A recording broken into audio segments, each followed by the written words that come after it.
So, magandang araw sa lahat. So, ngayon ay tatalakayin ko ang dalawang unit na Unit 9 at saka 10 na ito yung magiging coverage ng inyong exam bukas sa pagbasa. Okay, so unahin muna natin ang Unit 9. So, matatalakay natin sa unang aralin ang kaisipan ng tekstong kaugnay sa sarili, pamilya, komunidad, bansa at daigdig. Okay, so dito sa aralin 1, so ang kailangan nyo lang tandaan ay dapat kapag kayo ay magbabasa ng iba't ibang teksto ay kakailanganin nyo ang isang bagay. So, which is, ano ba yon? So, ito ay ang eskema. So, again, pag sinabing eskema, so ito yung dating kaalaman o prior knowledge ninyo patungkol sa isang bagay o issue.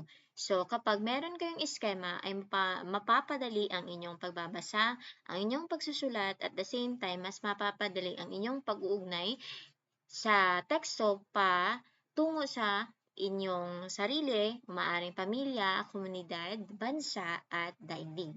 Okay? So, dapat kailangan natin na mag-aral na mabuti, matuto, palagi magbasa para meron tayong palaging eskema. Okay, so yan lang po ang aralin 1. Next ay ang aralin 2. So dito naman ay matatalakay natin ang tekstong pansiyentipiko. So pag sinabing tekstong pansiyentipiko, so ito yung mga akda, mga sulatin na ang nilalaman ay ang mga pag-aaral, mga research na patungkol sa science or teknolohiya. Okay? So pag sinabing tekstong pansiyentipiko, ito ay mga akda na merong nilalaman na patungkol sa science po, okay, at siyensya.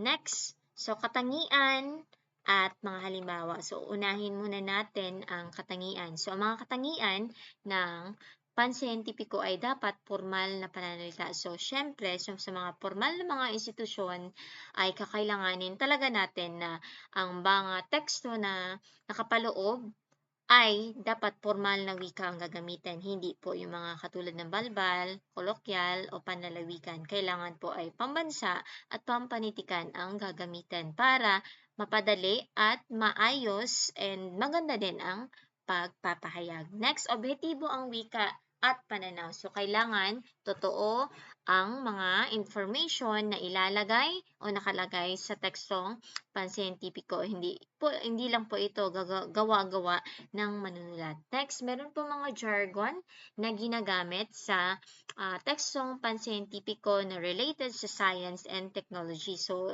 kung ikaw ay kabilang sa grupo na medisina, mga doctor, scientists rather. So, meron silang mga terms na sila lang po ang nakakaintindi.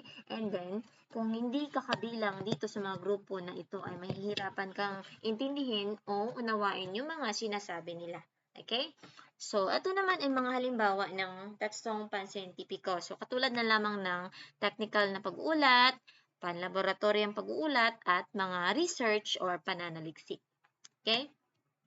So, ito lang naman ang dapat ninyong tandaan na dapat nating magbasa tayo ng mga ganitong teksto katulad na lamang ng pansiyentipiko dahil ito ay nagbibigay sa atin ng kontribusyon o malaking tulong para mas meron tayong malaman ng mga totoong mga impormasyon dahil ito ay nagbabahagi ng mga totoo, tumpak at mas scientific, dumaan talaga siya sa tamang process and meron siya mga ebidensya at kaalaman na nakapaloob dito sa teksto na ito. Okay?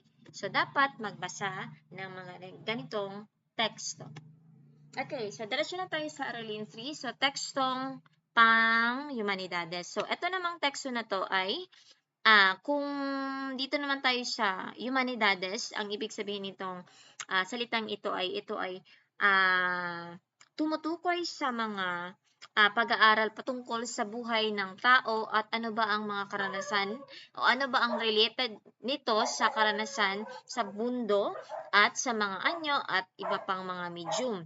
Okay, so kung i-relate natin ito sa teksto, so ang tekstong Humanidades ay ito po naman ay mga akda at sulatin na ang laman po naman ay mga refleksyon, mga discussion or interpretasyon patungkol sa buhay natin o buhay ng tao. At meron siyang ginagamit ng mga iba't ibang mga sining katulad na lamang ng mga pagsusulat, pagsasayaw, pagpipinta, musika, at marami pang mga iba't ibang sining. And then, ito yung way nila sa kanilang pagpapahayag. Okay?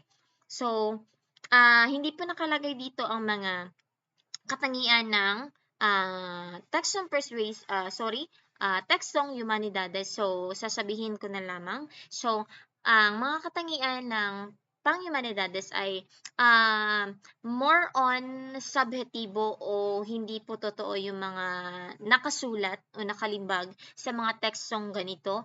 And then, mas gumagamit sila ng mga matatalinhagang mga salita para mas maganda ang pagkaka-express nila ng kanilang mga feelings or ideas. And, ano tawag nito?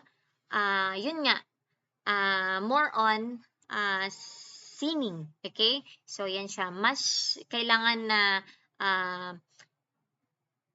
ilibangin. Nililibang nito ang mga mambabasa. Okay?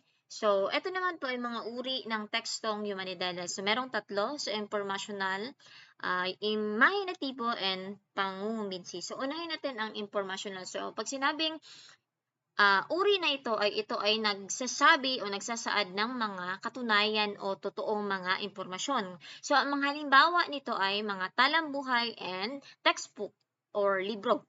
Okay? So, kung imahinatibo naman, so ito naman ay mga tekstong Humanidades na ginawa lang ng malikhaing isip ng manunulat. So, ibig sabihin, hindi ito totoo. So, ang mga halimbawa nito ay mga lyrics o liriko ng awit, at script ng dula. Okay?